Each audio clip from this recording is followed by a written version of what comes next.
Bonsoir à tous, on se retrouve en direct ce soir encore pour une nouvelle conférence de Donny Green.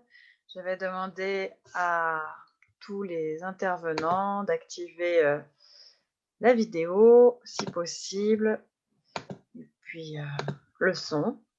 Voilà, pour introduire, nous sommes déjà en direct sur notre page Facebook et donc nous allons démarrer ponctuellement ce soir notre conférence Zoom. Ali, je te laisse la parole. Merci Elodie. Bonsoir à tous. Bonsoir Monsieur Sidibé. Bonsoir. Encore ravi de vous avoir sur la conférence de Green.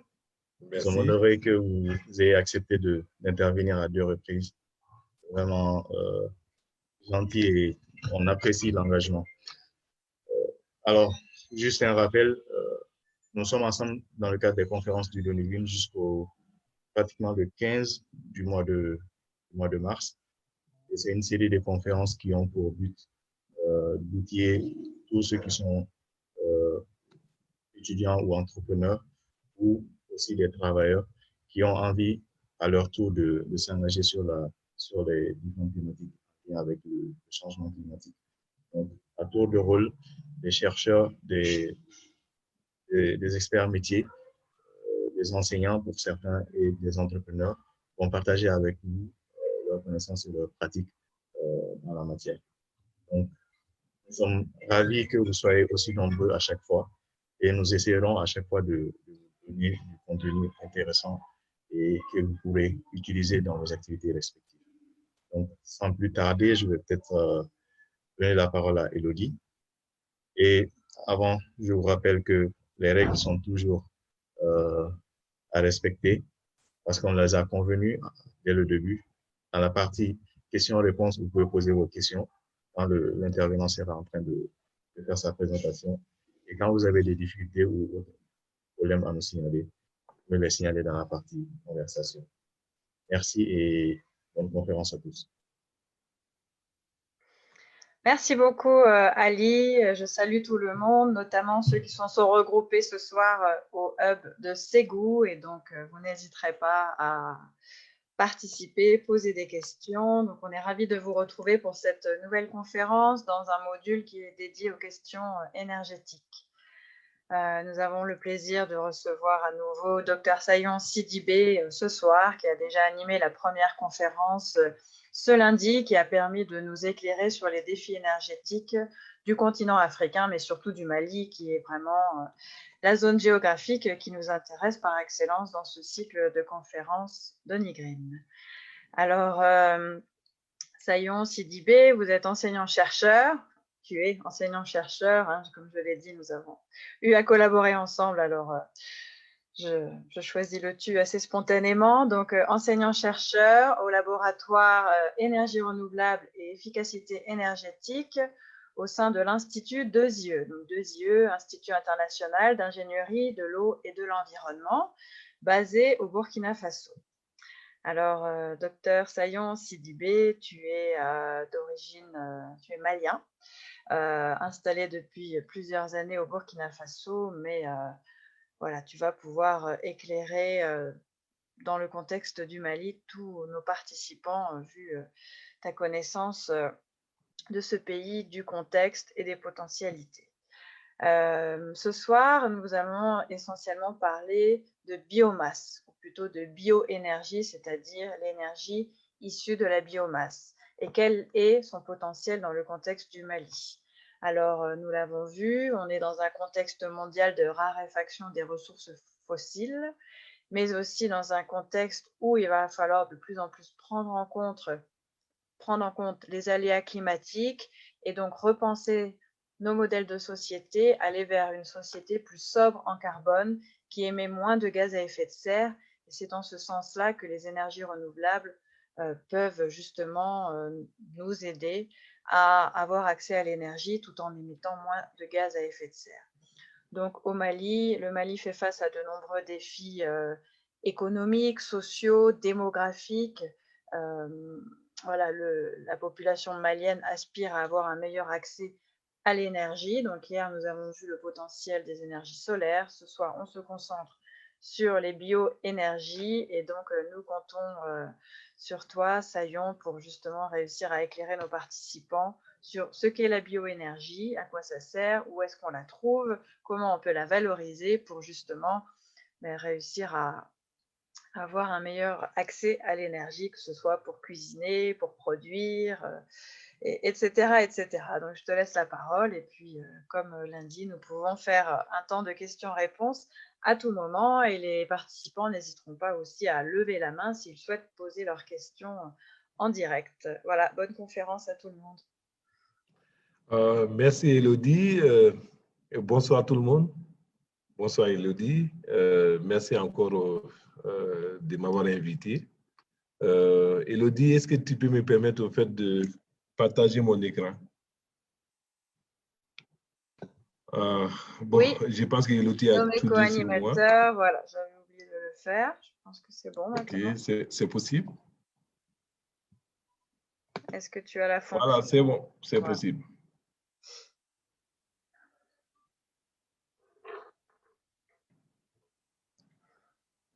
Ok.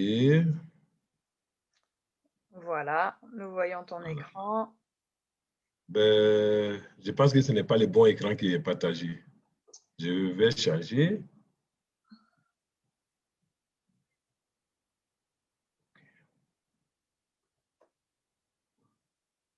Voilà, c'est bon? Voilà, c'est bon, c'est parfait. OK. Bonsoir tout le monde. Aujourd'hui, on va s'entretenir sur la biomasse. La biomasse, la question qu'on se pose, est-ce que c'est une énergie d'avenir pour le Mali? Et j'espère bien qu'en fait, à travers en fait, les diapositives qui vont suivre et l'explication qui va suivre, ben, on pourra répondre ensemble en fait, à cette question-ci, c'est une question. Donc, ma présentation va se faire aujourd'hui sur 4 points. Nous allons commencer par définir quelques mots-clés, le contexte, les enjeux énergétiques liés à la biomasse. Puis, en second point, je parlerai des procédés de transformation de bioénergie en Afrique. Et par la suite, on parlera au fait de la revue des politiques passées et présentes au Mali. Et je finirai ma présentation par des études de cas, des projets bioénergie dans la sous-région et surtout principalement au Mali. Donc, pour quelques chiffres pour la présentation, il faut savoir que l'Afrique fait 16% de la population mondiale. 16% de la population mondiale, mais quand on regarde par rapport à l'énergie commercialisable, l'Afrique ne représente que 3%. Le bois représente plus de 80% de toutes les énergies primaires des pays d'Afrique de l'Ouest en termes en fait, de consommation, suivi des importations d'hydrocarbures qui évoluent selon les pays entre 15 et 19%. 14% de la population en Afrique de l'Ouest a l'accès à l'électricité, si on prend de façon globale. Ça, c'est dans les zones urbaines. Et si on part dans les zones rurales, ces chiffres, surtout, descend à peu près à 5% pour la zone rurale.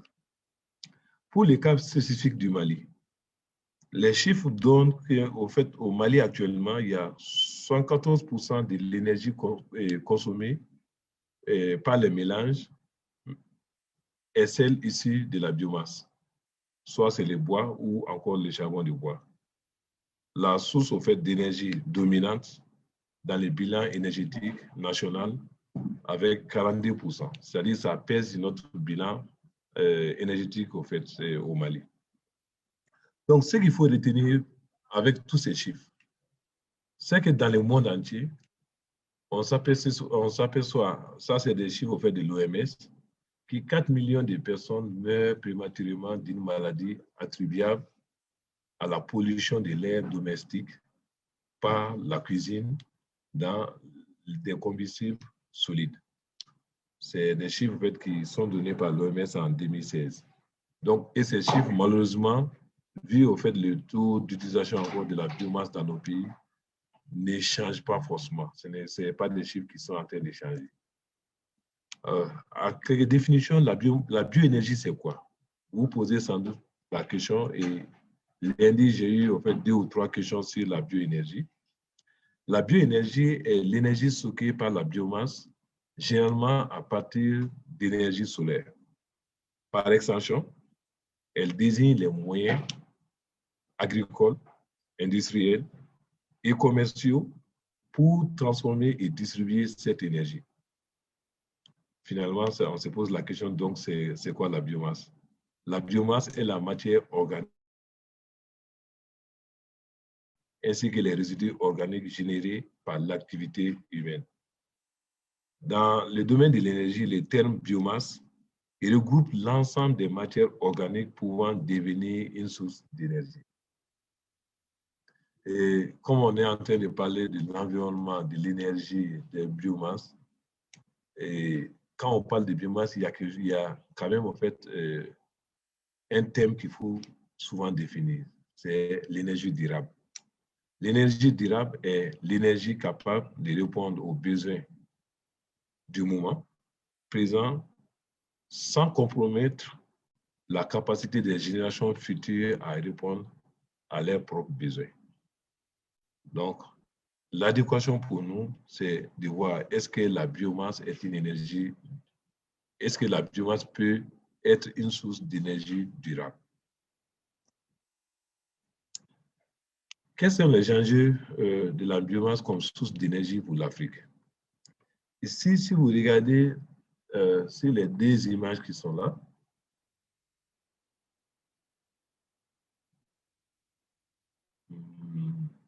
excusez une minute. Si vous voyez sur les 2 images qui sont là, on se rend compte que actuellement, la biomasse est beaucoup plus utilisée de façon basique, c'est-à-dire on fait soit du charbon, soit on prend du bois et on utilise au fait dans des foyers qui ne sont pas améliorés, comme par exemple un des moyens de cuisson qui est le plus répandu, c'est les 3 pierres. On met 3 pierres, on met la marmite au-dessus de ces 3 pierres et on met du bois entre en fait, les 3 pierres. Et c'est prouvé qu'en fait, l'énergie qui est transférée à la cuisson ne dépasse pas les 20% maximum. Tout le reste est dissipé sous forme de chaleur tout autour. Donc, l'enjeu principal, c'est quoi? C'est de voir comment, en fait, changer ces utilisations de la biomasse-là pour aller vers des utilisations beaucoup plus modernes. Ici, vous voyez vers la droite de l'image, un foyer amélioré construit en bambou. Au milieu, il y a une femme qui est en train de faire la cuisine avec du biogaz. Et en bas de l'image, ça c'est une femme qui est en train de produire son dolo au Burkina Faso ici à travers l'huile de jatropha. Donc, comment sortir d'une utilisation archaïque de la biomasse? Comment la biomasse peut être une source de création d'activités économiques, répondre aux problèmes énergétiques et climatiques? On va essayer au fait de répondre à ces questions. Donc, la source de biomasse et les potentiels. En Afrique de l'Ouest, ici, on a d'énormes sources de biomasse et le potentiel aussi est élevé parce que nos pays dépendent beaucoup plus au fait de l'agriculture. Et la transformation des produits agroalimentaires génère des déchets qui peuvent être utilisés comme source d'énergie et qui, c'est de la biomasse, si vous avez bien suivi la définition de la biomasse. Donc, un énorme gisement de résidus agricoles et forestiers issus des filières locales et non valorisées aujourd'hui en Afrique de l'Ouest. On peut voir, par exemple, ça c'est des chiffres qui sont de 2016. Le CIRAD a mené une étude où on trouve à peu près 1 million de tonnes par an de coques de noix de cajou qui sont déversées, dont ce n'est pas forcément valorisé. Et on trouve aussi entre à peu près 1 300 000 mètres cubes par an de résidus de bois. qui, au fait, sont soit issus, au fait, de la transformation du bois d'œuvre, ou encore la transformation de l'ameublement, ou encore, au fait, même les forêts. À peu près 810 000 tonnes de coques de karité. Le Mali est un grand producteur de beurre de karité. Et les résidus ici, où la tension de karité, il y a des résidus qui restent. Ces résidus-là, comment les utiliser comme source d'énergie pour la même transformation en fait, du karité. Il y a aussi les riz. Le Mali, à peu près, si mes chiffres sont bons, on a à peu près entre 600 et 700 000 hectares cultivés dans la zone d'office du Niger, sans oublier les autres zones en fait, de production de riz au Mali. Donc, les riz génèrent beaucoup de déchets, surtout les coques de la balle de riz, qui très souvent n'est pas valorisée. Et comment les valoriser de telle manière que ça devient une source d'énergie. Toujours dans les ressources, il y a une étude qui a été menée par l'UEMOA. Et l'étude montre un peu, en fait, dans les différents pays, quelles sont les ressources de biomasse issues de l'agriculture qu'on peut trouver dans nos différents pays. Je prends le cas du Mali. La canne à sucre, le Mali est un producteur de canne à sucre, donc on peut faire du bioéthanol. La pomme cajou, pas trop, même si le Mali n'est pas trop connu, mais quand même de plus en plus, il y a des champs de cajou au Mali. Les pourguères, qu'on appelle les chatroufas, au Mali, il y a des programmes dans le sud du Mali, dans le centre du Mali, il y a des programmes en fait, sur les chatroufas. L'arachide, le Mali est un grand producteur d'arachide. Le coton, nous sommes, je crois bien il y a 2 ans, on était les premiers producteurs de coton en Afrique. Et les résidus agricoles et forestiers, c'est des gisements qui quand même sont au Mali. Les enjeux de bioénergie pour l'Afrique, quels sont les grands enjeux qu'on a pour les bioénergies? La première que je peux vous dire ici, c'est les bioénergies peuvent permettre en fait, l'accélération du développement économique, de l'emploi et les niveaux de revenus, ainsi donc de réduire en fait, la pauvreté. Parce que la biomasse en fait, a la chance en fait, d'être une source d'énergie qui en fait, peut créer quand même de l'emploi. Parce que sa transformation, très souvent, ça crée de l'emploi. On a besoin en fait, de main-d'œuvre, on a besoin en fait, de gens qualifiés pour pouvoir faire la transformation. Donc, du coup, ça crée en fait, de l'emploi, donc ça génère de l'économie. Améliorer l'accès à l'énergie, en particulier dans les pauvres, en fait, dans les endroits pauvres en zone rurale. Parce que c'est de plus en plus montré à travers les biocarburants qu'on peut cultiver dans un environnement où il n'y a pas en fait, l'accès au réseau électrique, avoir un carburant, c'est-à-dire presser là-bas, donc créer de l'emploi et avoir en fait, du matériel pour pouvoir presser, et aussi utiliser dans des moteurs pour la production d'électricité. Améliorer la sécurité énergétique en diversifiant les sources d'énergie dans la région, tout en réduisant les importations de pétrole. Parce que si on parvient à travers les biocarburants à réduire l'importation du pétrole, ben, c'est encore mieux pour la balance économique de notre pays. Diversifier et moderniser les secteurs agricoles, ça permettra au fait, sans doute au fait de diversifier, parce qu'on aura d'autres sources et d'autres usages que c'est l'usage au fait qui est connu. Il y a souvent au fait des coproduits ou des sous-produits qui ne trouvent pas d'autres usages parce qu'on ne peut pas utiliser dans l'alimentaire, qui peuvent utiliser au fait l'usage au fait comme sous forme d'énergie.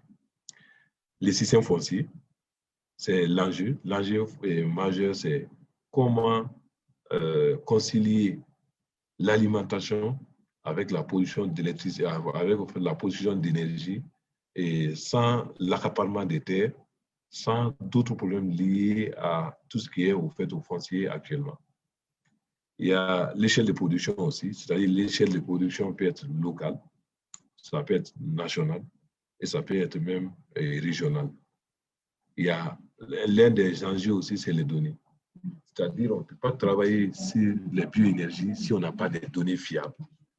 Les données fiables, il faut l'avoir. Il y a pas mal de projets en bioénergie qui n'ont jamais fonctionné à cause uniquement des données. Si on n'a pas de données, c'est très difficile par la suite de pouvoir prétendre en fait, travailler sur les bioénergies. C'est vraiment primordial d'avoir des données très fiables sur la ressource, sur les procédés de transformation et sur même l'usage. Parce que c'est très important pour monter un projet. Et le dernier, c'est le soutien à la recherche et au développement. Parce qu'on oublie souvent dans nos pays que le progrès, en fait, le développement est amorcé aussi par la recherche et par le développement. Derrière en fait, chaque développement, il y a des gens en fait, qui ont réfléchi, qui ont pensé, qui ont été avant-gardistes et qui ont en fait, vu comment dans 10 ans, dans 20 ans, les pays doivent faire sa politique. Et ça, c'est la recherche.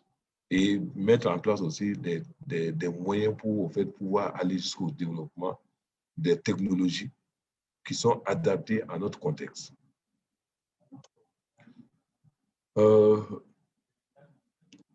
Élodie, je ne sais pas s'il y a des questions pour cette première partie avant que je continue. Je suis là. Une question de Maïga Idrissa qui demande est-ce que les bousses de vache sont considérées comme de la biomasse? Oui, les bousses de vache sont considérées comme de la biomasse parce que ça respecte bien la définition que j'ai donnée ce soir.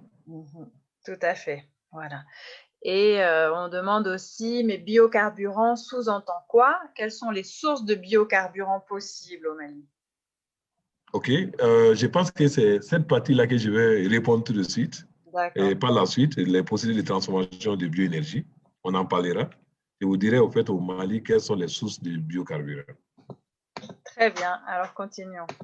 OK, donc on continue les procédés et les procédés de transformation de bioénergie. Mais ce qui est important à savoir, c'est que pour pouvoir travailler sur la biomasse comme source d'énergie, la première des choses et la chose la plus importante que vous devrez faire, c'est de bien connaître la demande, c'est-à-dire les besoins en énergie. Parce que c'est des sources quand même qui sont assez critiques. Et si on définit mal les besoins, on risque soit que le projet ne satisfait pas les besoins, soit simplement en fait, de détruire la ressource pour un besoin qui en fait, ne valait pas en fait, ne valait pas le coup en fait, de détruire autant ou bien de faire autant pour si peu. Donc, la question fondamentale qu'on se pose, c'est la biomasse à l'énergie, quel procédé? Le plus important, c'est de dire, ben, moi, je ne viens pas dans un village pour dire, ben, je vois qu'en fait, ils ont besoin d'électricité, je vais venir installer un équipement ici qui donne l'électricité par la biomasse. Ce n'est pas le plus important. C'est de faire l'adéquation entre qu'est-ce qu'il y a au village là-bas comme biomasse et quel est leur besoin en énergie. Et là, si je parviens en fait à faire l'adéquation entre ces deux, j'aurai le procédé le meilleur pour pouvoir satisfaire leurs besoins. Et ça, c'est très important.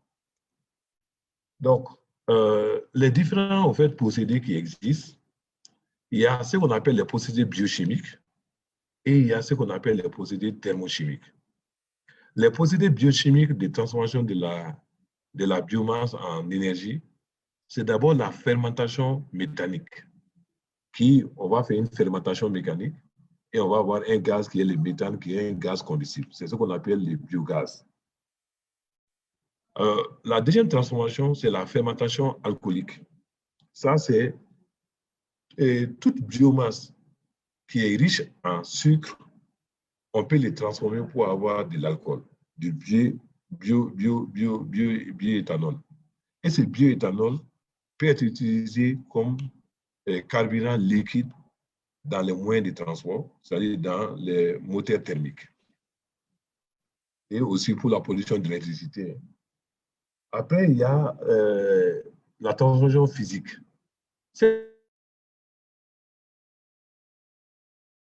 Donc, c'est transformation physique. Et l'huile-là est filtrée par la suite. Et cette huile filtrée peut être utilisée dans un moteur diesel ou encore transformée chimiquement pour être en fait un carburant beaucoup plus noble qu'on appelle le biodiesel Et ce biodiesel peut être utilisé sans modification sur le moteur. C'est ce qui se passe un peu en Europe, mais on met un mélange avec le gasoil. Et ce mélange-là, ils appellent ça B5. Ça veut dire qu'on fait un mélange de 5% de biodiesel avec 95% de gazole.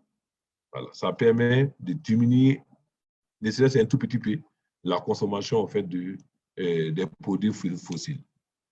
Et les transformations thermochimiques, d'abord, c'est la combustion directe. C'est le plus répandu. Je prends du bois, je mets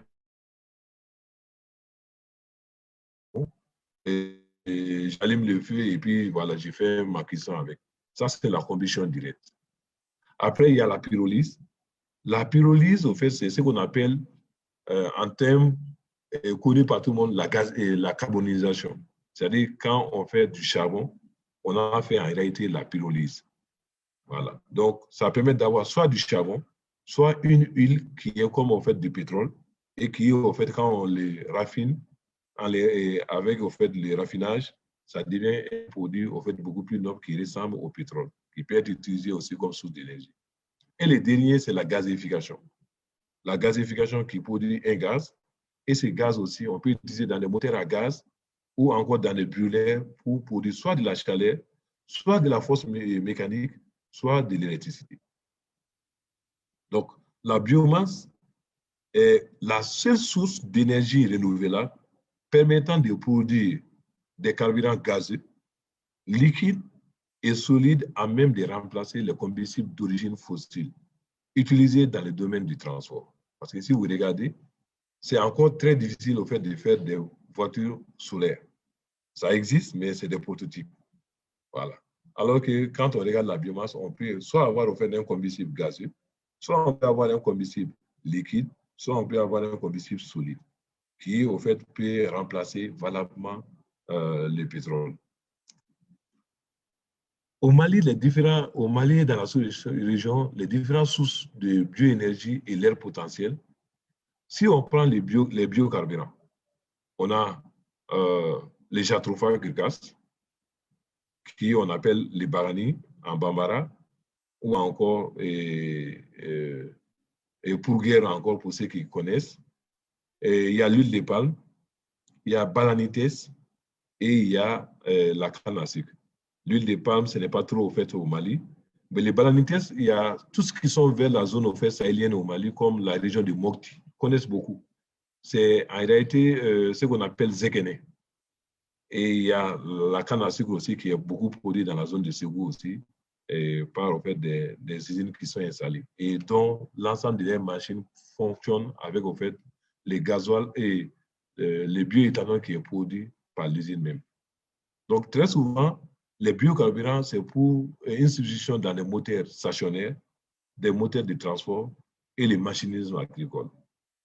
La gazéification, ça peut se faire avec la balle de riz, qui est un sous-produit de la culture de riz, les tiges de coton, l'implantation énergétique, les résidus de transformation agroalimentaire. C'est soit pour produire en fait, de la chaleur ou la production d'électricité. Il y a le biogaz qui est issu des déchets de l'élevage animal, des déchets d'abattoirs, les solides et liquides communaux, qui permettent soit la cuisson et l'éclairage domestique ou encore la production d'électricité. Après, il y a la combustion, la partie pyrolyse, c'est soit produire du charbon en base de résidus de biomasse, des briquettes, des pellets combustibles. Je pense qu'au Mali, il y a des usines en fait, de production de des pellets et des briquettes combustibles qui, on les fait soit avec la poudre de charbon, soit avec d'autres biomasses qui sont à la limite rejetées un peu partout en fait, dans la ville. Donc, je reviens un peu en revue sur les différents procédés de transformation. Le premier, c'est la pyrolyse. La pyrolyse, c'est quoi en réalité? C'est la carbonisation. Mais la carbonisation, pour ceux qui le savent, c'est une décomposition thermique de la biomasse en absence d'oxygène. Ce qu'on appelle ici agent d'oxydant, c'est l'oxygène, c'est-à-dire en absence d'air. on peut avoir 3 produits. Un produit, soit le produit peut être solide, liquide ou gazeux. L'avantage au fait de la pyrolyse, c'est la transformation de la biomasse en produit à haute valeur, c'est-à-dire les bois, par exemple,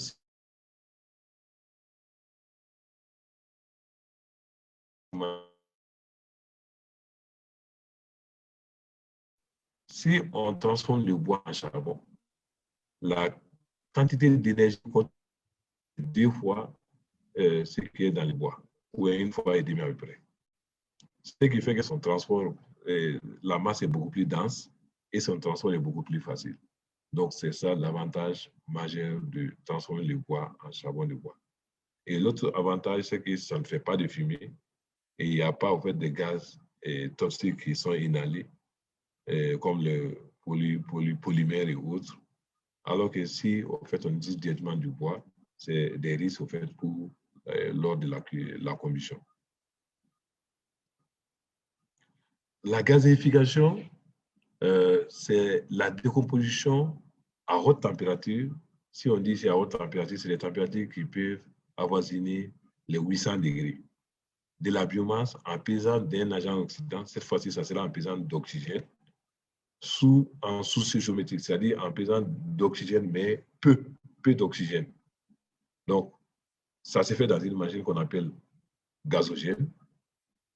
Cette transformation va donner des gaz qui sont inflammables par la suite. Ces gaz-là, c'est très souvent quoi? Du CO, de l'hydrogène et du méthane. Et ces gaz sont des gaz en fait, qui sont tous combustibles. Donc, on peut les utiliser.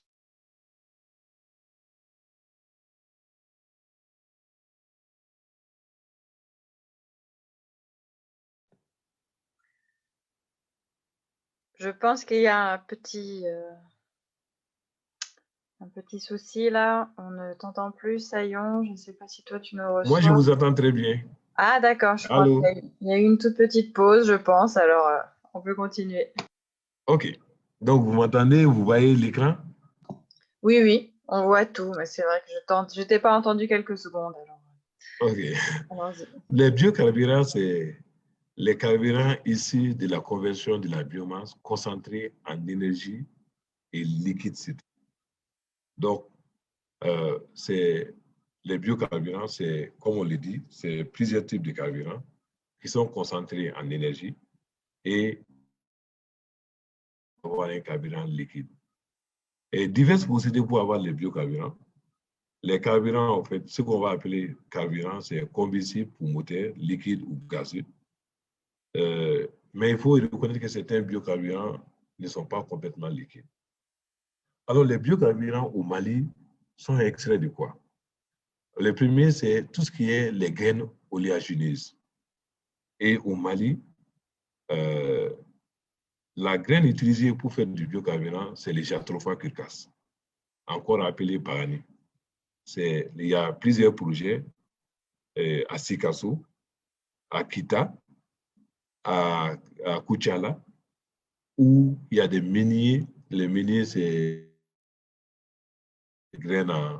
transformer les graines en farine, utilisent l'huile de jatropha dans leur moteur pour pouvoir faire cette transformation à la place du gazole.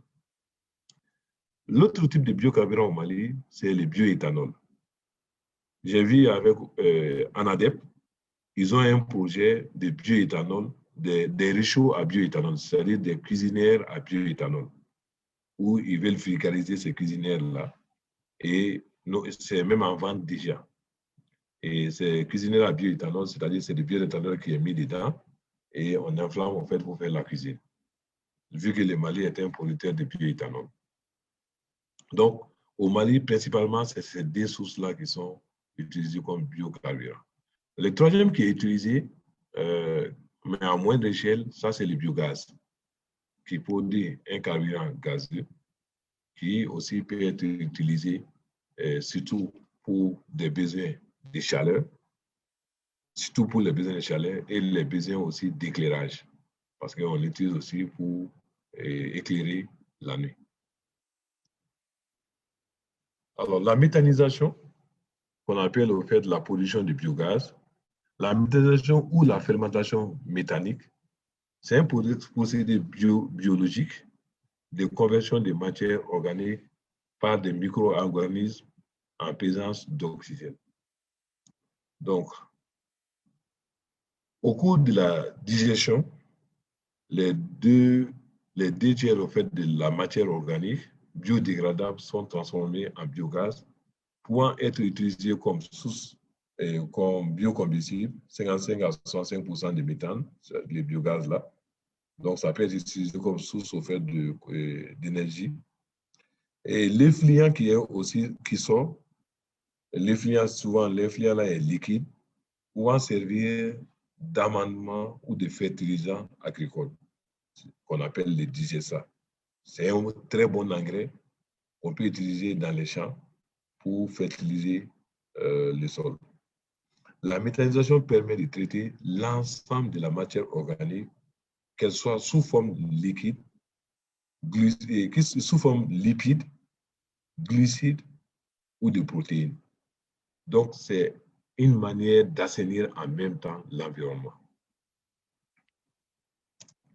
Très souvent, quelles sont les limites au fait des projets de biodigester en Afrique? Les limites, surtout en Afrique, c'est d'abord la disponibilité des matières organiques et de l'eau. Quand on veut faire au fait les biogaz, on a besoin de la matière organique. Et très souvent, cette matière organique, il faut en avoir en quantité. Donc, pour un citadin, par exemple, qui a 2 coqs, 3 coqs, et qui pense qu'avec la production d'un petit poulailler où il a un coq et 2 poules, ben, ce n'est pas la peine en fait, de pouvoir se lancer parce qu'il n'aura pas en fait, assez de matières premières pour pouvoir produire. L'autre problème, c'est le problème de l'eau. Parce que c'est une dégradation en fait, par des micro-organismes. Ça se passe en fait, dans un milieu aquatique. Donc, si on n'a pas suffisamment d'eau et de qualité, on risque en fait, que soit de tuer les micro-organismes, soit en fait, qu'ils n'arrivent pas simplement à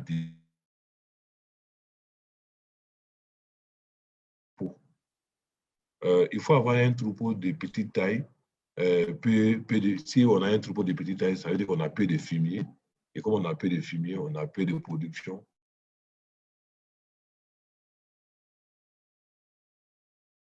L'autre problème, c'est le nomadisme, difficulté de récolter le fumier. Mais nous, on est beaucoup plus habitués. Et sahéliens, on est beaucoup plus habitués. Les éleveurs sont beaucoup plus habitués à faire, en fait, aller en pâturage. C'est le nomadisme. Et ce nomadisme-là, c'est très compliqué de courir derrière les bœufs pour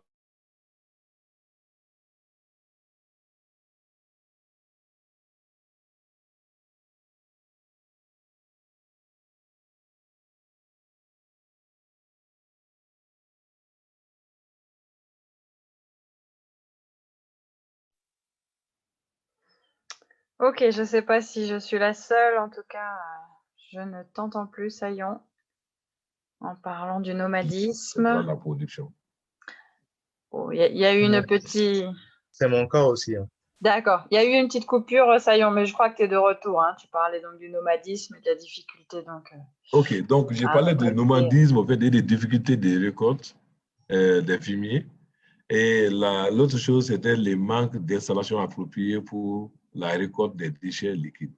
Donc, dans des pays où il n'y a pas de système approprié pour la récolte des déchets liquides, c'est très difficile de pouvoir faire des investissements dans le domaine au fait, du biogaz. Pour cette partie de procédé, Élodie, est-ce qu'il y a des questions qu'on continue? Alors, oui, maintenant,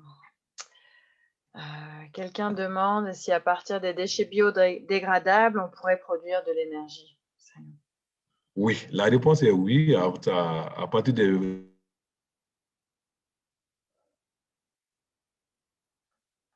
Ah, mince, la connexion se dégrade un peu quand même.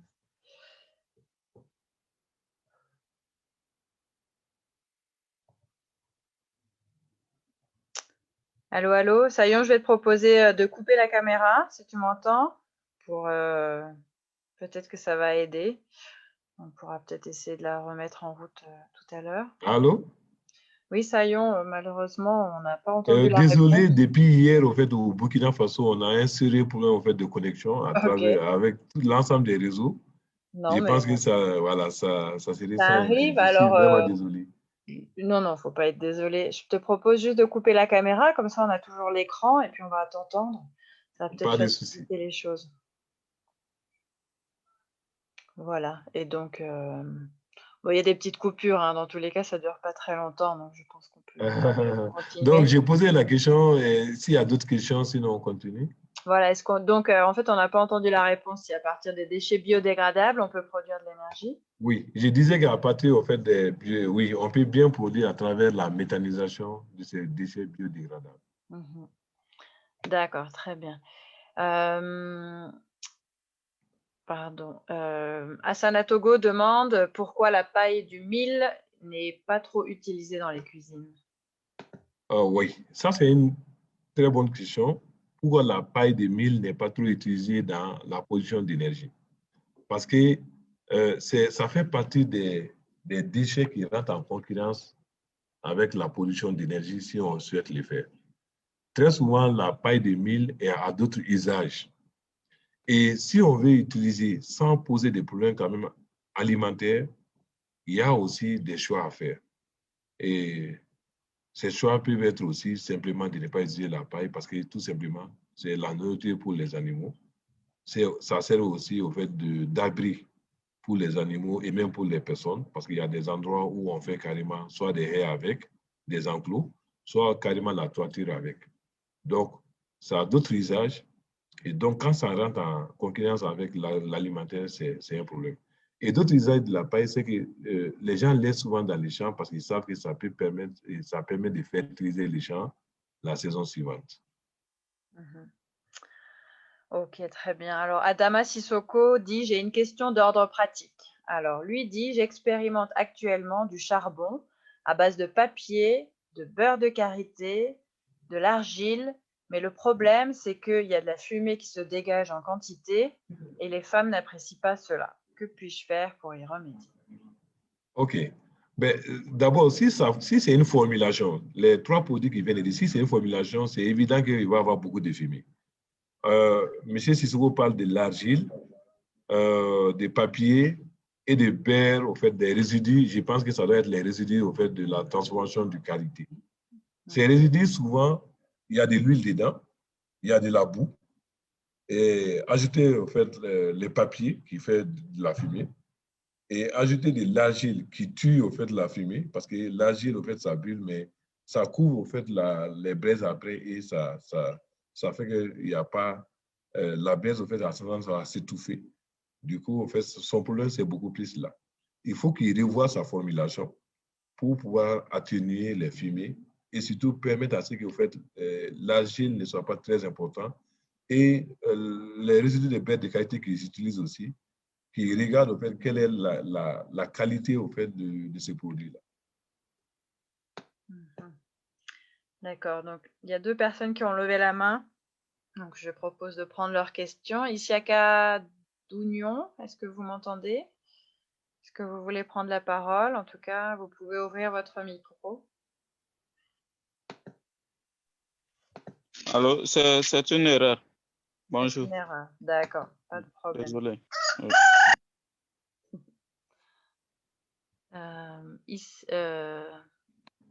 Quelqu'un d'autre avait... Allez, Kone Moussa, allez-y pour votre question. Votre micro est fermé.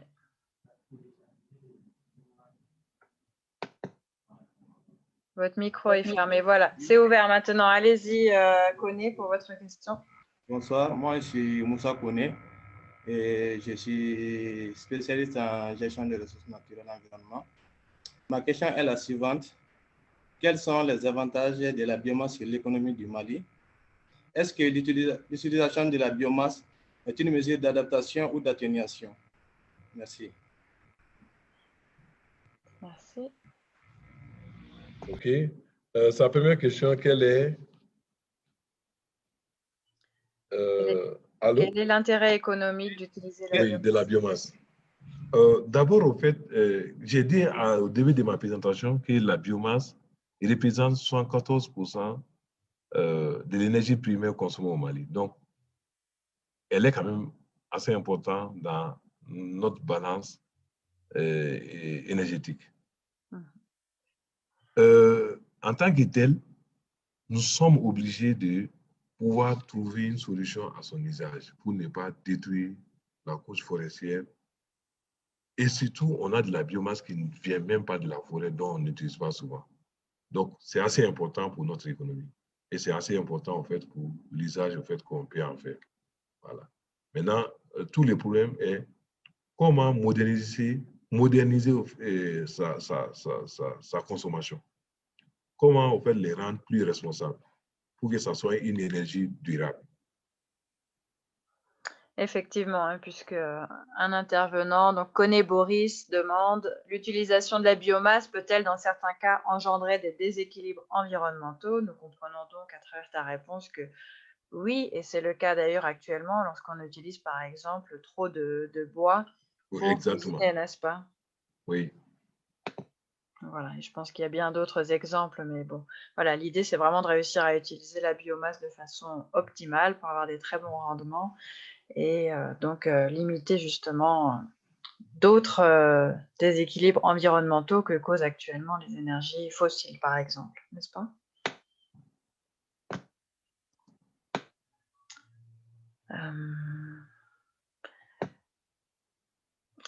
On avance, Sayon, et puis après on verra si on a encore le temps pour d'autres questions. Ok, on avance. Allons-y.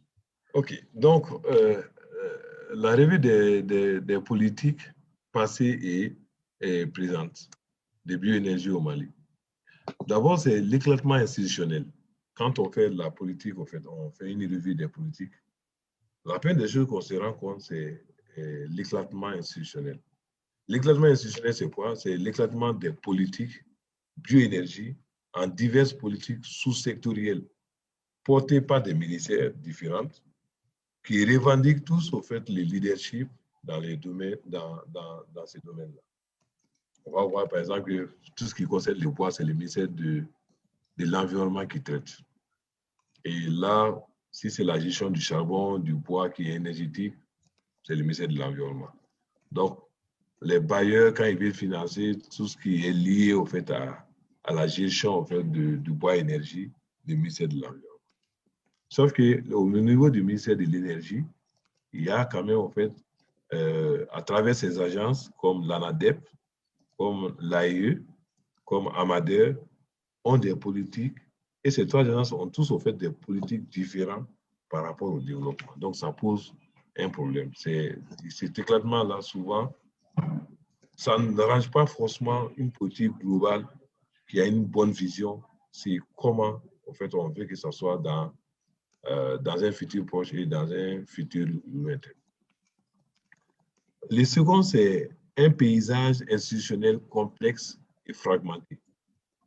Les secteurs publics, présidence, agences, recherche publique et tout le public, il y a énormément d'acteurs. Les acteurs publics qui sont énormes. La présidence, à des moments donnés, dans d'autres pays, s'y met carrément. Il y a dans d'autres pays, c'est des agences en fait, qu'on a créées. Il y a les universités, les centres de recherche qui, en fait, tout le monde veut la paternité. Et finalement, il y a, en fait, c'est fragmenté un peu partout.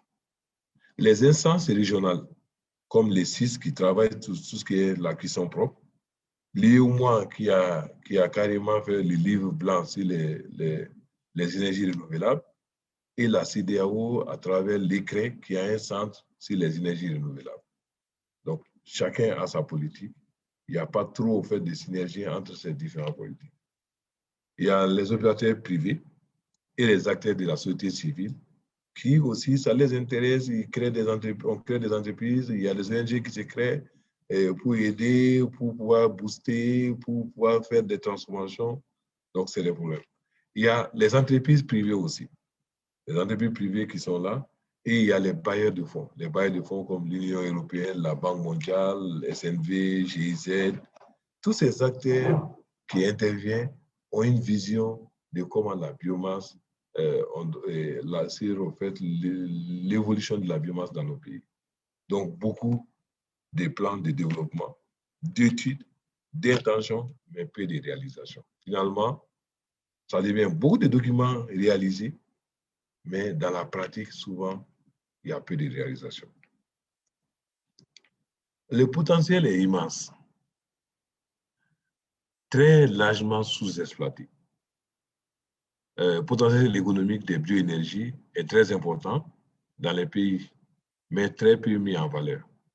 Vous allez voir, par exemple, qu'un pays comme le Mali, qui produit énormément de riz, n'a presque pas, parce que j'ai fait une recherche en fait, pour voir est-ce qu'il y a en fait, des gazogènes installés au Mali, est-ce qu'il y a des pyrolysières installées au Mali pour en fait, transformer les balles de riz en chaleur, en force mécanique et en électricité, ben, on n'en trouve presque pas. Les projets que j'ai pu trouver, c'est des projets qui datent de plus de 30 ans et qui sont en l'arrêt. Donc, vous voyez qu'en fait, on a un potentiel. On n'a même pas besoin souvent d'aller faire de la déforestation parce qu'il y a tout type de jugement qui existe dans ces pays-là à travers l'agriculture dont ce n'est pas valorisé.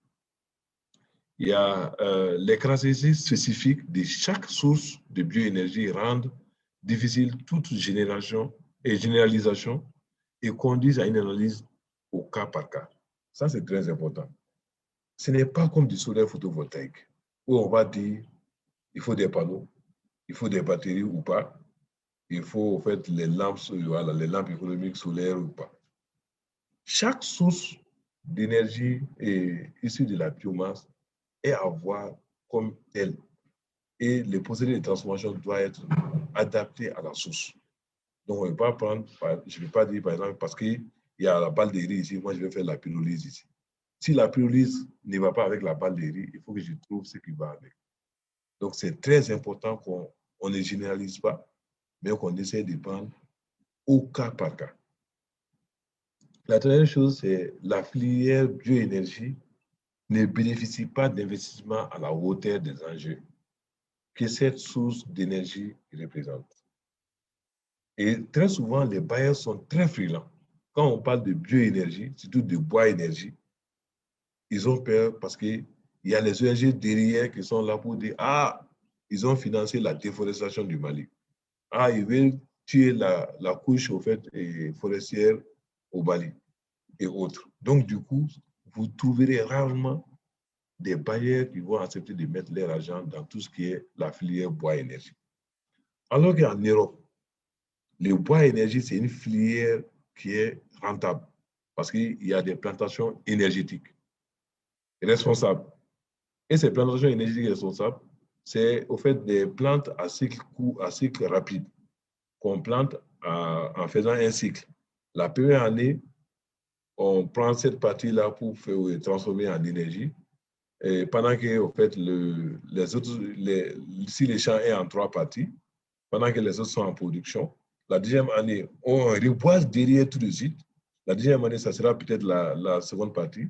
Et la troisième année, ça sera la troisième partie. Et ça nous permet, à la quatrième année, de revenir à la première partie dont on avait pris en première année. Donc, du coup, c'est un cycle. On ne va pas déforester. Et on reste, au fait, sur des cycles bien connus qui permettent d'avoir, au fait, du bois sans forcément détruire la forêt. OK. Il n'est pas certain, en premier lieu, que la volonté politique de promouvoir les bioénergies soit aussi forte que ce que les déclarations et prises de position officielles semblent laisser croire.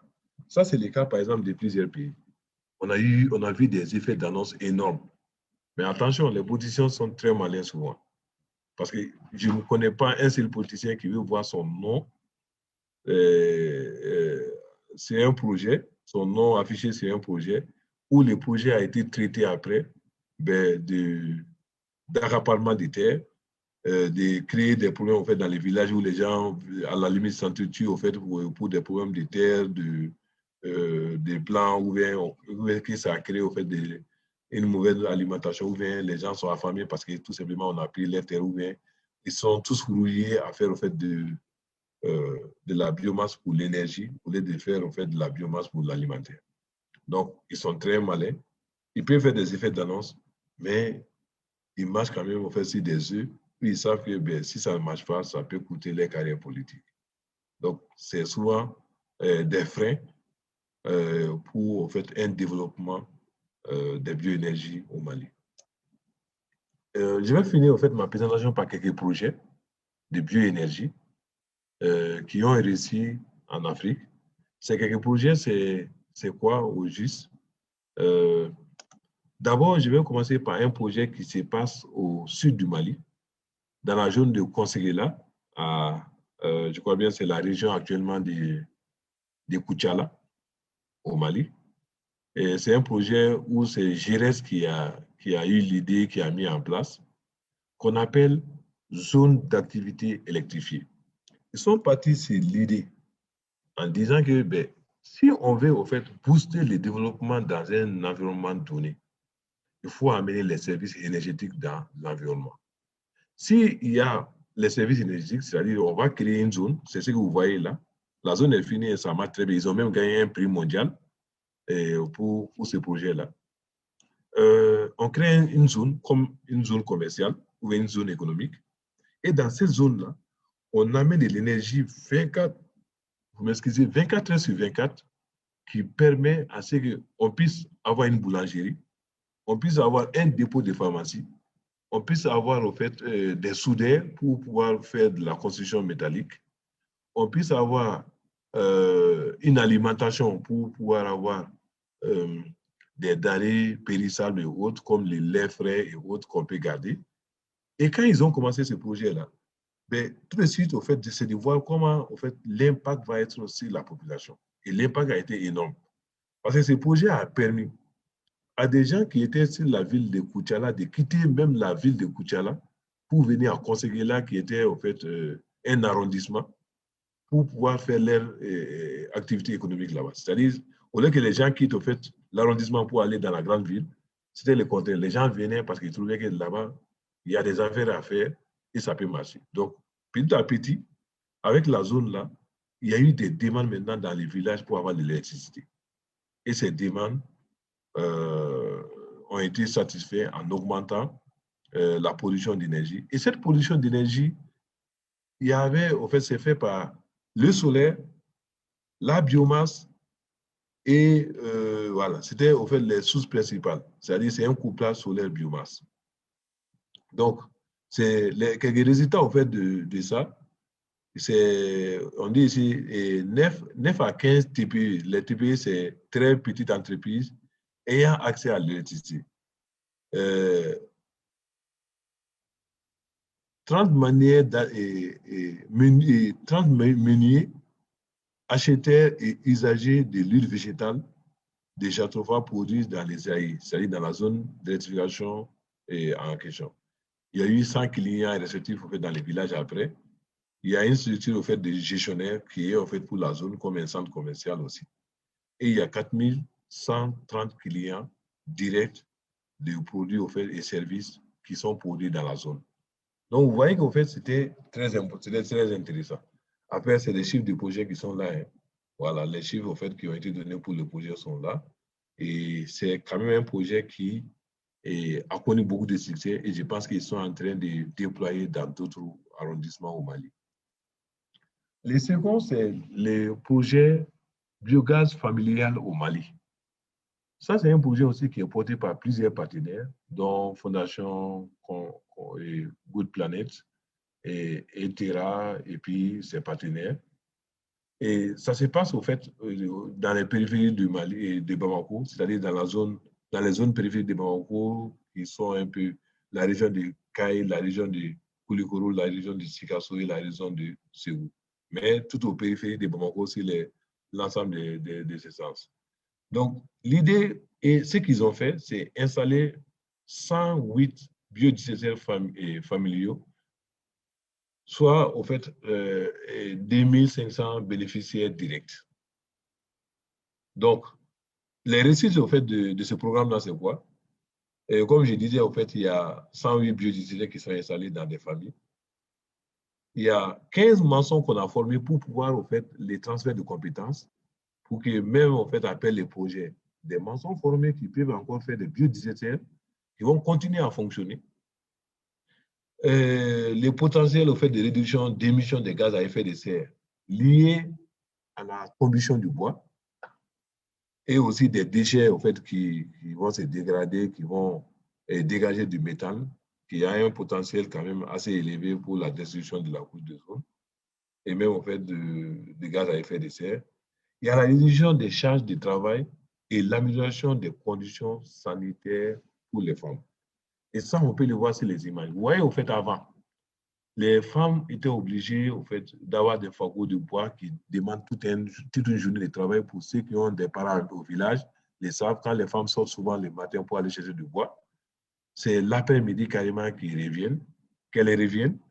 Donc, c'est vraiment, c'est fastidieux, c'est du boulot, c'est un travail très ingrat. C'est des fumées dont il y a les enfants qui sont au dos de leur maman et les femmes, et dont je vous ai dit que dans le monde, il y a 40 millions de personnes chaque année qui meurent par des maladies liées aux voies respiratoires, qui sont liées simplement à la combustion, parce que c'est au fait la première source au fait de combustion en Afrique ici. Après, au fait, les bénéficiaires, leur vie a changé.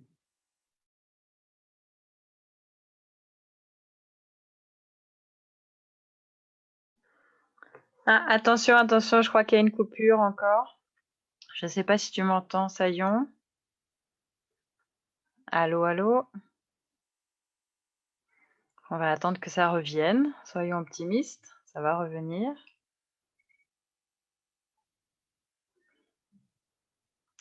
Sayon, est-ce que tu m'entends?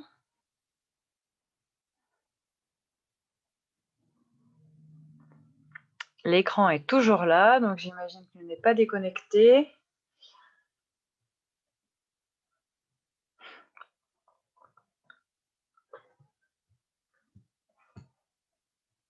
Ah, le voilà déconnecté.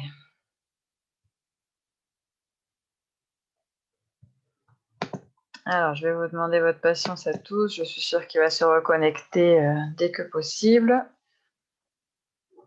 C'était vraiment intéressant, là, tous ces exemples. On espère qu'il pourra continuer.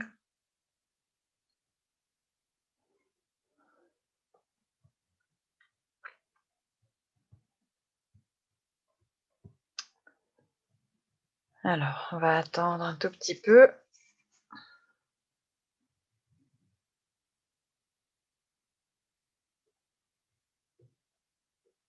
J'essaie de le contacter en parallèle sur son WhatsApp.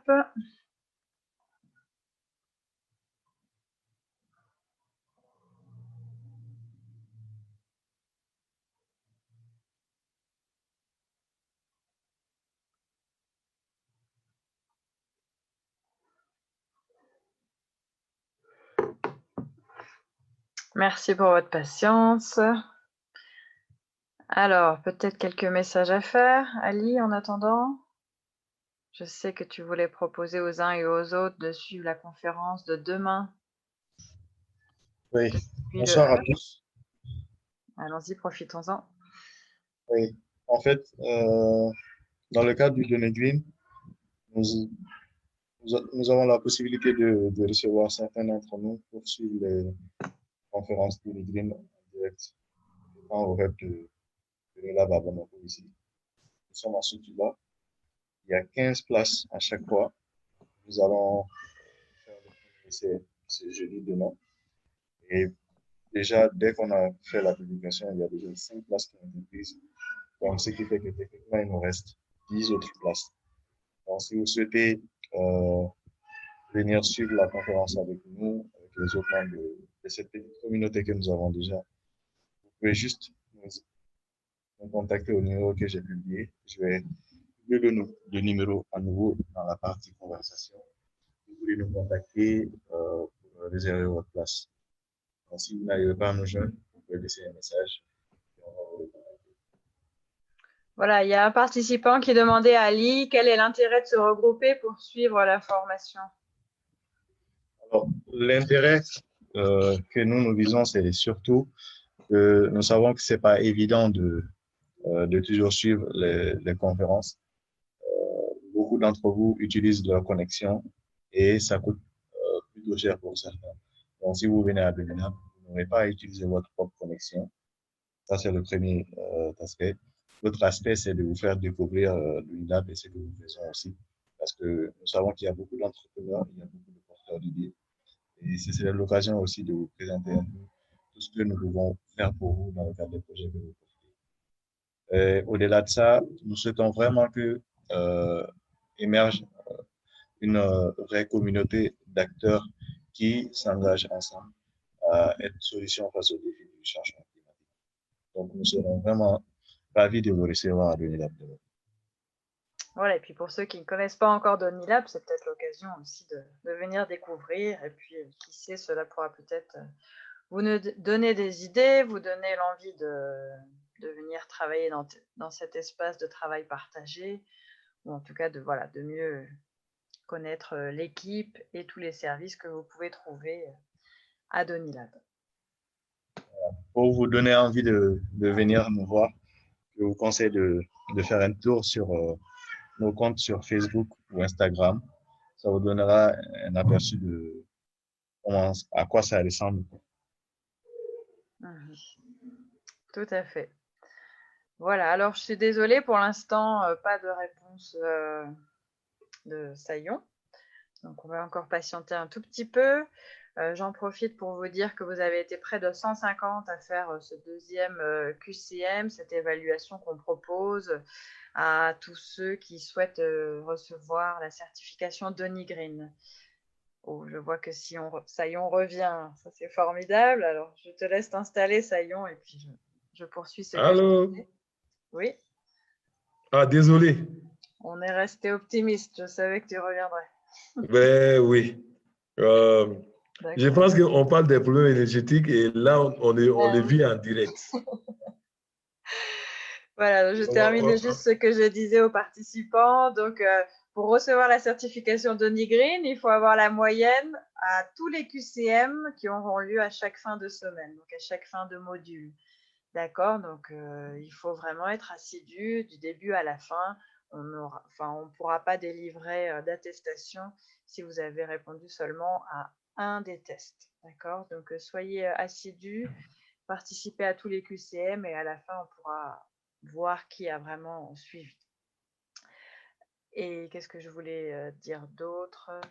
Voilà, pour tous ceux qui demandent encore les supports de la conférence, j'ai copié-collé le lien de la Dropbox qui vous permet d'accéder à tous les supports de formation depuis que nous avons démarré. Voilà, Saillon, c'est bon pour toi? Oui, c'est bon pour moi. Je peux partager? C'était super tous ces exemples-là. On voulait aussi que le GRS intervienne pour présenter la ZAE. Ça n'a pas été possible, donc je suis contente qu'on en parle dans cette conférence. Allons-y, continuons. Ok, tu me donnes la main pour que je puisse partager? Ah oui, d'accord. Une seconde. Voilà. Voilà, c'est OK maintenant.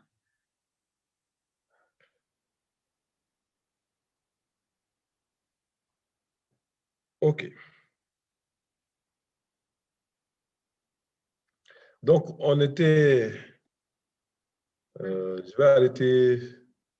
Voilà, c'est bon. Donc, on était au fait sur la zone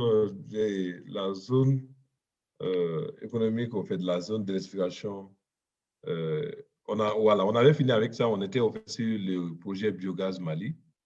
Et là, au fait, ce que je vous disais, c'est qu'on peut voir au fait les changements entre avant et après sur la vie des femmes.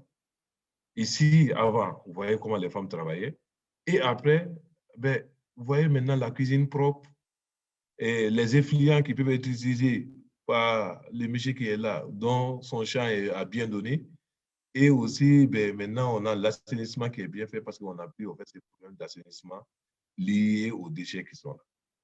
Donc, les facteurs limitants quand même de ce projet-là, c'est quoi? C'est la fabrication des équipements de cuisson. Ils ont eu du mal à avoir souvent des équipements de cuisson fabriqués localement. Le nomadisme des troupeaux. Parce que si on veut faire un projet comme ça, il ne faut pas que les troupeaux se baladent partout. les problèmes d'eau. Le problème d'eau, c'est un problème réel. Là où on manque d'eau, je pense que ça devient un problème crucial de pouvoir penser à faire des biodigesteurs. Et la pérennité de l'usage. C'est-à-dire, c'est un programme, c'est un projet financier. Mais on se pose souvent la question, les jours peut-être le suivi s'arrête, est-ce que ces personnes bénéficiaires-là vont continuer avec ça parce qu'ils sont convaincus? Voilà, ça pose au fait, c'est des questions qu'on se pose.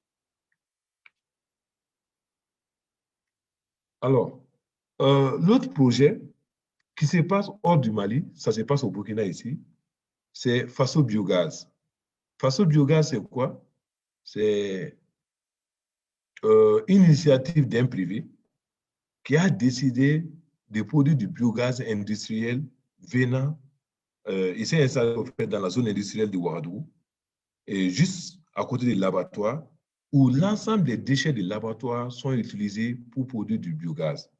Et ce biogaz est vendu à la Sonabel. La Sonabel, c'est comme l'EDM au Mali. C'est vendu directement à la Sonabel. Donc, ils ont un compteur comme un producteur, au fait, privé, qui produit de l'électricité et qui vend au réseau. En 2005, c'était la phase 1 où il a installé 275 kW. En 2016, la phase 2 où on a ajouté 550 kW. Et la phase 3 qui est finie actuellement, ils sont à 1,3 MW installés. Et ce projet a permis d'initier d'autres projets. L'année dernière, j'ai travaillé avec un étudiant sur un projet qui est actuellement en service. C'est un autre site où ils ont installé à côté des laboratoires là-bas aussi un biodigesteur du même type. Mais ça, c'est cette fois-ci pour les besoins de l'abattage même. Donc, ils n'utilisent pas, au fait, de l'électricité venant du réseau parce qu'ils sont complètement autonomes en termes d'énergie. Et ce n'est que les déchets de l'abattage qui sont utilisés pour la production de l'électricité. Maintenant, l'autre avantage de ce projet, c'est quoi? C'est d'avoir à la fin de l'électricité à travers le biogaz, mais aussi des engrais.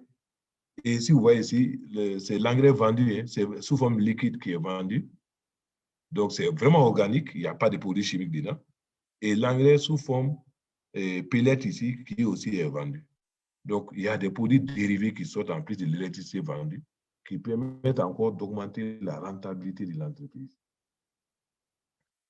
Le tivage de rue de Bama, ça, c'est un projet, par exemple, qui se passe au Burkina ici, où, à travers la gazification des balles de riz, c'est-à-dire on prend les balles de riz, on fait de la gazification de ces balles, et à la fin, on a un gaz, le gaz qui est produit vient dans un groupe hétérogène pour produire de l'électricité. Et l'électricité permet de faire l'ensemble du processus d'étivage de riz, c'est-à-dire égrener les riz, décortiquer les riz.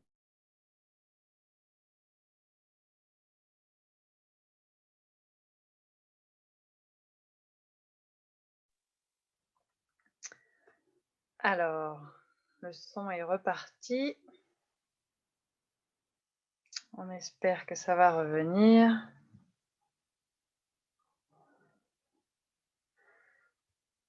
Merci pour vos encouragements à ceux qui font des messages. Sori Cissé. Je suis sûre que l'intervenant saura apprécier ces remerciements.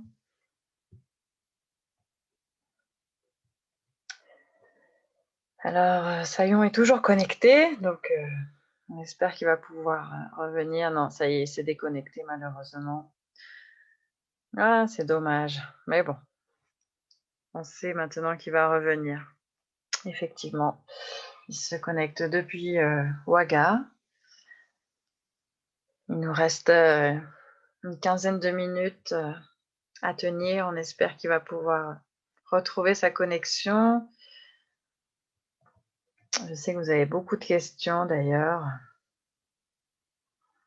Certains d'entre vous ont aussi la connexion qui se détériore. Mamadou Camara dit ma connexion bug. Ah, en tout cas, c'est vrai que c'est pas facile de faire des conférences sur Zoom, Mais on est très content que du coup, ça permette d'élargir la participation à ceux qui ne seraient pas sur Bamako et surtout de pouvoir trouver des intervenants de divers pays, de diverses régions. C'est ça aussi qui rend la formation aussi riche. Ça limite les déplacements pour tout à chacun.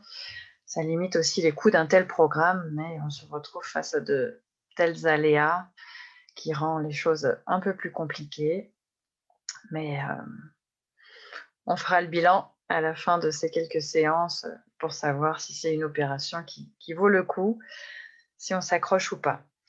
J'en profite aussi pour vous dire à tous ceux qui font des commentaires sur la page Facebook Donny Green que beaucoup des intervenants les lisent, les consultent et je sais que ça peut vraiment les encourager. Et c'est moi qui formule souvent les remerciements en tant que modératrice des conférences, mais je sais aussi qu'ils sont très contents de vous lire, de lire votre satisfaction à chacune des interventions. Donc, merci à ceux qui prennent le temps de faire quelques remerciements sur la page Facebook. Je sais que c'est très, très apprécié. La plupart des intervenants ont un compte Facebook et même s'ils ne font pas forcément de messages sur la page, je sais qu'ils viennent lire vos messages. Donc, merci à ceux qui en font. Ça les encourage et j'en profite aussi pour dire que la plupart des intervenants interviennent sans contrepartie. Hein. C'est aussi important de le préciser. Ils prennent tout ce temps de préparation et de partage voilà, parce qu'ils trouvent que c'est un programme vraiment intéressant et ils souhaitent partager leurs connaissances avec un plus grand nombre. Sayon. Je suis là. Oui, très bien. Eh bien, écoute, j'en profite pour passer quelques messages. Ok. Voilà. Je discute un peu toute seule, mais je sais que je suis entendue. Tout le monde est là. Personne ne s'est déconnecté. C'est une très bonne nouvelle. Donc, je te renomme animateur. Et puis, on va y arriver. On va aller au bout de cette présentation. Ouais, il nous reste quelques diapos seulement, on va arriver. Très bien. Voilà, c'est... Encore désolé les participants. C'est la technique, c'est ça aussi qu'il faut qu'on améliore en Afrique ici. Je pense qu'on a du boulot. Eh oui, mais on va y arriver. Donc, pour finir, voilà. Donc, pour finir, j'ai parlé au fait de l'écrivage. Au fait, c'est un projet, au fait, les limites de ce projet-là, c'est que le projet quand même a été mal monté, pas d'écoute au fait des vrais besoins au fait du regroupement. Ça fait qu'on a eu beaucoup de limites. Pas de techniciens qualifiés parce que c'est une zone périurbaine. Ce n'est pas très loin de Bobo Dioulasso. Et comme ce n'est pas très loin, les techniciens qu'on prend souvent pour pouvoir s'occuper de l'endroit ne veulent pas rester. Ils préfèrent rester dans les grandes villes. Et ça aussi, c'est un autre problème. Je disais qu'au il faut bien former à des besoins énergétiques. Ça ne sert à rien de vous lancer à faire des transports inutiles pour pouvoir vendre parce que le charbon. Là, il n'a rien compris. Il vient et les faire son business. Puis, choisir aussi les données fiables. Il faut avoir comment des données fiables sur la source. Ça ne va rien de... Parce que vous avez vu un tas de poudre.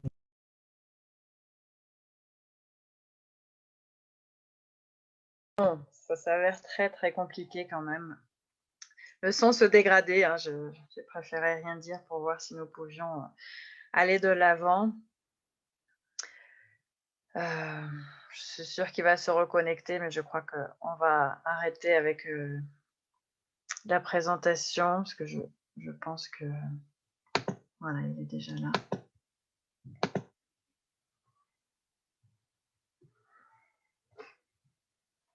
Sayon, est-ce que tu m'entends?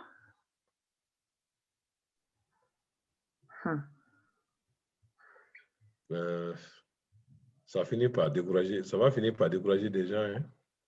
Oui, mais ils sont là. Ils sont là. Bon, je vais arriver vers la fin. Je pense que je suis arrivé vers la fin. Voilà. Maïga dit non, on n'est pas Il me découragé. reste 2 diapositives seulement. Voilà, essayons d'aller vite, puisque c'est vrai que ça se dégrade. Alors là, je crois que... Donc, réduire la chaîne logistique, c'est très important. Quand vous montez des projets bioénergie, il faut réduire la chaîne logistique. La sélection du type de procédé est fonction des caractéristiques biochimiques et physico-chimiques, la disponibilité de la biomasse et la nature des besoins énergétiques. C'est très important, la nature des besoins. Donc, j'en ai fini avec en fait, quelques ressources que vous pouvez consulter, dont j'ai pu consulter pour pouvoir monter la formation et cette présentation.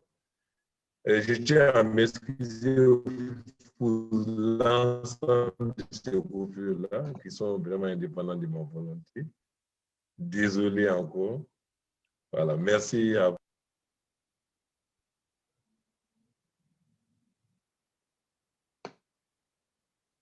Allô? Oui, Allô? ça y est, j'arrête le partage d'écran. Voilà, en tout cas, tu as vraiment quelques messages d'encouragement de la part des participants. Non, docteur, nous n'allons pas nous décourager, ça vaut la peine. Nous sommes là, on est optimistes. Ne vous excusez pas, nous comprenons. En tout cas, voilà, je sais que c'est dérangeant et c'est pas les conditions optimales, mais on va essayer de continuer.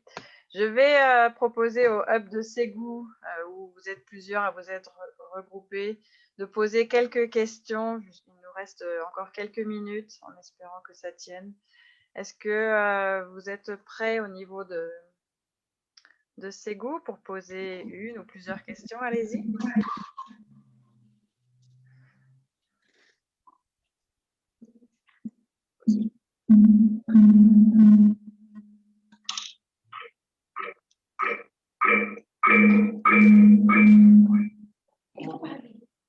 Bonsoir. Bonsoir. Je suis étudiant à l'Université de Ségou. Présentement, nous sommes à l'EB de Ségou. Ma question est la suivante. J'aimerais savoir maintenant, poser maintenant aux conférenciers, vu que les investisseurs ont du mal à investir dans le domaine des bioénergies, est-ce que les pays en voie de développement ont les moyens de mettre en valeur la bioénergie et pouvoir répondre aux besoins de la population en quantité et en qualité en matière d'énergie? Merci. Et je peux répondre? Oui, bien sûr. OK. Moi, ma réponse est oui. Moi, je suis vraiment optimiste. Ma réponse est oui, on peut. Il ne faut pas forcément en fait, aller à des... forcément, en fait, on n'a pas forcément besoin d'avoir en fait, des gros investissements pour pouvoir faire en fait, la transformation de bioénergie et autres. On a besoin, comme je disais lundi, de l'engagement, de la technicité, c'est-à-dire avoir des gens formés qui peuvent en fait, être à la tâche et avec des idées. Moi, je pense qu'en fait, avec les idées, la politique derrière, de pousser, mais on peut aller vers là. Les startups se créent vraiment dans ce domaine-là. On voit déjà, en fait, quand vous partez dans les marchés de Sougounikoura, pour ceux qui connaissent, il y a énormément en fait, d'équipements, en fait, des réchauds et autres qu'on trouve là-bas. Mais la jeunesse, ils n'attendent pas en fait, la politique ou bien les bailleurs pour pouvoir mettre en fait, des équipements en place. Donc, c'est des choses qui sont possibles. C'est bien possible. Et maintenant, pour des projets beaucoup plus structurants, si on veut faire, par exemple, à l'échelle d'un village et d'une ville, là, on a besoin en fait, quand même de moyens assez élevés. Et là, on a besoin en fait, d'aller chercher les fonds là où ça doit se trouver. Mais ça aussi, il faut savoir convaincre. Et puis, il y a investissement et investissement, n'est-ce pas, Sayon, hein, il peut y avoir des choses toutes simples à faire pour un meilleur accès à l'énergie ou en tout cas pour consommer de façon plus raisonnable la ressource. Voilà, parfois, simplement recourir à un foyer amélioré pour son foyer, c'est déjà beaucoup mieux que d'utiliser un foyer traditionnel. Donc, c'est un petit investissement qui permet d'économiser beaucoup de bois. Et puis après, il y a des projets d'envergure, bien sûr. À l'échelle individuelle, ce n'est pas forcément évident d'investir dans une usine de biocarburant, par exemple, mais en tout cas, tout à chacun peut réussir à faire sa contribution et de voir à quelle échelle il peut miser sur les énergies renouvelables pour consommer de façon plus responsable, plus durable. Je suis d'accord. Très bien. Bon, tout ça est très intéressant. J'ai peur de prendre une nouvelle question, ne sachant pas trop comment la connexion pourra être. En tout cas, tu as des remerciements très chaleureux de la part de beaucoup de participants. Sayon, c'est vrai que cette présentation était vraiment très riche. On te remercie énormément et encore une fois, j'invite tous les participants à parler du programme Donny Green autour d'eux, à inviter les uns et les autres à venir sur la page Facebook pour écouter les conférences qui les intéressent. On espère vraiment réussir à inspirer les uns et les autres pour un comportement citoyen, mais surtout aussi pour trouver des idées pour votre parcours professionnel dans vos projets, qu'ils soient personnels et surtout professionnels. Voilà, c'est vraiment le but de toutes ces conférences et on remercie les intervenants pour leur engagement et pour leur partage de savoir. Maintenant, c'est sûr que c'est seulement 1h30 à chaque fois sur chacune des thématiques. Donc, si vraiment ça vous intéresse, allez-y, creusez le sujet, cherchez l'information. Il y a beaucoup de ressources disponibles sur Internet et on sait que vous pourriez vraiment réussir à en savoir davantage. Sayon, peut-être un petit mot de la fin avant qu'on ne s'arrête. Merci encore et j'espère que la prochaine fois que moi je ferai un tour à Bamako, je promets que je vais aller voir Donny là. Et parce que je trouve que ce qu'ils font est vraiment bien. J'avais déjà écho et à travers en fait, cette conférence, voilà, ça permet au fait de voir que quand même au Mali, il y a des jeunes qui ont des idées et qui pensent vraiment au développement du Mali. Et moi, je pense que ça se passe au fait à ce niveau-là. Pas la jeunesse, parce que la jeunesse a besoin en fait d'avoir en fait de l'information sûre et aussi de savoir en fait qu'on peut faire des choses pour notre pays. Donc merci et merci surtout à Elodie. Ces 2 jours passés avec vous, moi je suis vraiment ému et puis ça m'a fait vraiment plaisir. Donc merci à vous. Plaisir vraiment partagé. Merci beaucoup, Sayon, et puis à tous les participants, et peut-être à toi, Sayon. Je vous donne rendez-vous demain. L'intervenant sera Ibrahim Togola, qui est président, directeur du Mali Folk Center, donc un acteur incontournable dans le domaine au Mali et partagera aussi son expérience, ses savoirs avec vous tous. Donc rendez-vous demain à 16h. Heure de Bamako pour la suite des conférences. Bonne soirée à tous. Au revoir, Sayon. À bientôt. Au revoir. Bye bye.